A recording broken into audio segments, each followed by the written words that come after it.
he really lives in an echo chamber where this is the only time he comes into contact with black people. Dynamite! Speaking of racist, Jack Del Rio issues an apology to team. January 6 comments became distraction to the Commanders, Ron Rivera says. I'm going to say a few things here. One, Ron Rivera, you're a man of high standards.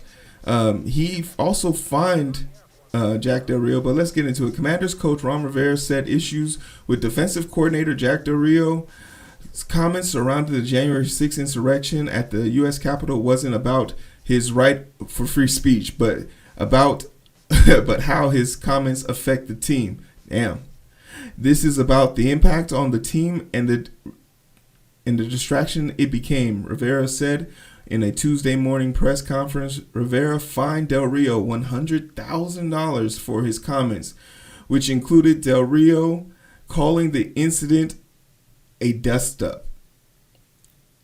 Could you imagine being so white that you saw a bunch of people storm the Capitol and 5 people died, 1 a civilian, multiple officers were injured, and that's a dust-up to you? Rivera spoke to the team Tuesday and held a side conversation with individual players. Rivera deemed Del Rio as being very open, very forthright, very contrite, and apologized. You know, what a dumb statement to make. Like, I'm not sure the percentage of black people on the Commanders team, but you're currently coaching on a team that just a few years ago was known as a racial slur, and you, a white man or a white man passing, out here talking reckless. Rivera added, "We have to understand that when we do things like this, it impacts the community as well. We got to make sure the community understands that we understand and we get it.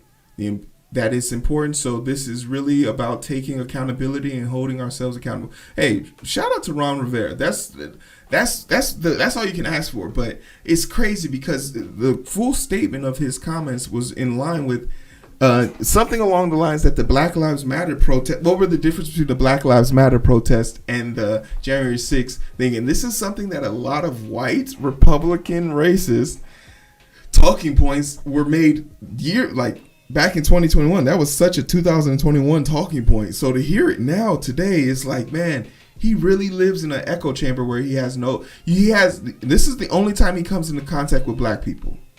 This is the only time he ever asks black people how they're doing. This is the only time he's ever going to ask black people how was their day, because he doesn't come in contact with them.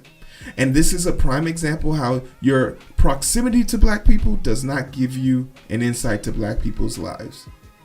He is used to seeing a bunch of rich black people with more money than him live a very frugal and cool life. So his assumption is that all black people can't be struggling, that those black people on the streets are different than the ones that training him. I'm here to tell you, an officer pulls over this guy or the guy next to him, they don't see the Commander jersey, they just see a black guy.